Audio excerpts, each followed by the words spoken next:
শুভ দুপুর আমার প্রিয় বন্ধুরা, তোমরা সবাই কেমন আছো? আশা করছি সবাই খুব ভালো আছো, আর আমরাও মোটামুটি সবাই ভালো আছি। আজ হচ্ছে বৃহস্পতিবার, আর এখন বাজে হচ্ছে দুপুর 1টা। তোমাদের সবাইকে সাথে নিয়ে আজকে আরেকটি নতুন ব্লগ আমি স্টার্ট করছি। আশা করছি ব্লগটা ভালো লাগবে। তো আজকে সকাল থেকে তোমাদের সাথে কিছু শেয়ার করতে পারিনি, এমনকি ঘরের কাজও কিছুই তোমাদের সঙ্গে শেয়ার করতে পারিনি। আজকে আমার ভীষণভাবে শরীরটা খুব খারাপ হয়েছে। কয়েকদিন ধরেই তো শরীরটা খারাপ, তোমাদের এর আগেও বলেছিলাম। তো আজকে খুবই খারাপ হয়েছে।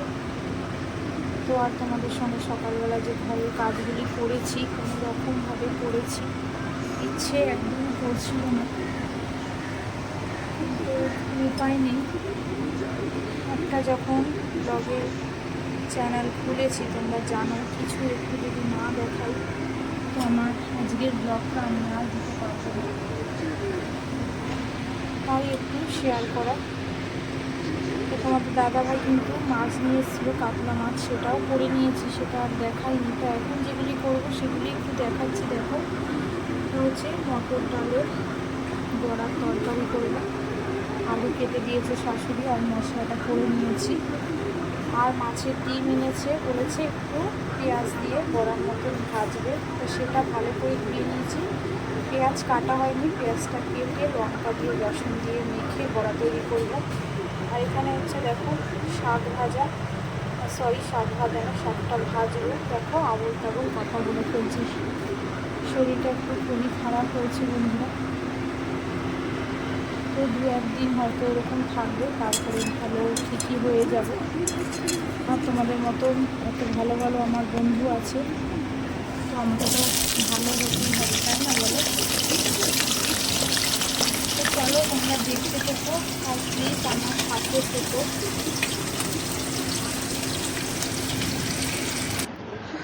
আলুগুলি ভাজা হয়ে গেছে, আলুগুলি তোমার তুলে রাখলাম। এবার একটু জিরে আর তেজপাতা ফোড়ন দিতাম, কিন্তু তেজপাতাটা জানো তো শেষ হয়ে গেছে, তাই শুধু জিরে ফোড়ন দিলাম। আর এটাতে তোমার বসিয়ে দিলাম বড়াগুলি। মটর ডালের বড়া, তোমাদের দাদা ভাই ভীষণ ভালোবাসে মটর ডালের বড়ার তরকারি। তার শাশুড়ি আগের দিনকাই বলেছিল যে একটু তোমার টক ডাল আর ডালের বড়ার তরকারি করব। তা সেটাই, টক ডালটা শাশুড়ি আগে করে নিয়েছিল, আর আমি তোমার বড়ার তরকারিটা করছি। আলুগুলি দিয়ে দিলাম। দেখো, ওর মধ্যে একটু পেঁয়াজ আদা রসুন দিয়ে ভালো করে একটু কষিয়ে নেব। নিয়ে তারপরে একটু নুন হলুদ শুকনো লঙ্কার গুঁড়ো, তারপরে জিরের গুঁড়ো দিয়ে ভালো করে তোমার কষিয়ে নেব। দিয়ে এইভাবেই কিন্তু তোমার বড়ার ঝোলটা করব। আর সত্যি বলতে তোমাদের তো বললামই, শরীরটা আমার একদমই ভালো নেই। ইচ্ছা ছিল না যে আজকে ব্লগটা করি, কিন্তু কিছু করার নেই। এরকম অনেক জিনিসই কিন্তু বন্ধুরা আমাদের থাকে, হয়তো ইচ্ছা না থাকলেও সেটা করতে হয়। তাই আজকে একটু শর্ট ব্লগ হয়ে গেল, তো তোমরা একটু দেখে নিও। আর দেখো, এদিকে বড়ার ঝোলটা বসাতে বসাতে আমি কিন্তু মাছের ডিমের বড়াটাও রেডি করব। তো সেটা এখন মাখবো। দিয়ে দিয়েছি একটু নুন আর বেসন, আর এদিকে দেখো পেঁয়াজ আর লঙ্কা কেটে নিয়েছি, আর একটু দিয়ে দেবো তোমার হালকা একটু মিষ্টি, আর দেবো হচ্ছে কালো জিরে, আর হলুদটা দিয়ে দিলাম। দিয়ে ভালো করে কিন্তু এখন মেখে নেব।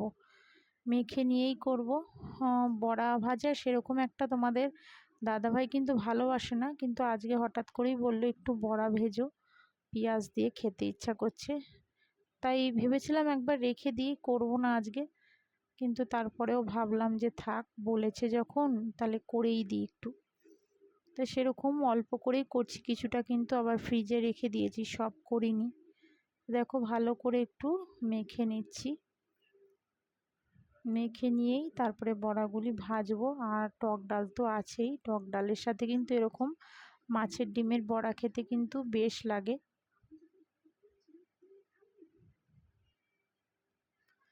আর করব একটু শাক ভাজা। কলমি শাকগুলি আগে থেকেই তোমার একটু নুন জলে ভিজিয়ে রেখেছিলাম, তো সেটগুলিকে কিন্তু ভালো করে আগে ধুয়ে নেব। শাশুড়ি সেরকমভাবে কলমি শাক ধুতে চায় না, কারণ শাকে তো জানো প্রচুর পরিমাণে নোংরা থাকে, তাই আমি কিন্তু সব ধুয়ে ধায়ে দিই। শাশুড়ি এক এক সময় কেটে দেয়, আবার এক এক সময় আমিও কেটে নিই। আর এদিকে শুকনো লঙ্কা একটু কালো জিরে ফোড়ন দিয়ে পেঁয়াজটা দিয়ে দেবো। এখন ভেজে নেব শাকগুলি। শাক কিন্তু আমার কাটা ধোয়া মোটামুটি হয়ে গেছে। এখন এইটা ফোড়ন দিয়েই তোমার শাকটা ভেজে নেব। আজকে আর রসুন দিলাম না, শুধু প্লেনভাবেই করলাম, মানে শুকনো লঙ্কা কালো জিরে আর পেঁয়াজ দিয়েই শাকটা রান্না করব। আর আজকে শুধু রান্নারই তোমার ব্লগটা করেছি, আজকে আর এক্সট্রা কোনো কাজই দেখাতে পারিনি।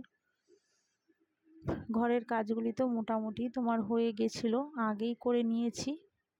তো দেখো শাকটা এবার ভেজে নিচ্ছি। আর কলমি শাকটা তোমাদের দাদাভাই খুব ভালোও খায়, আর বড় ছেলেকেও কিন্তু মাঝে সাঝে একটু কিন্তু মেখে দিই।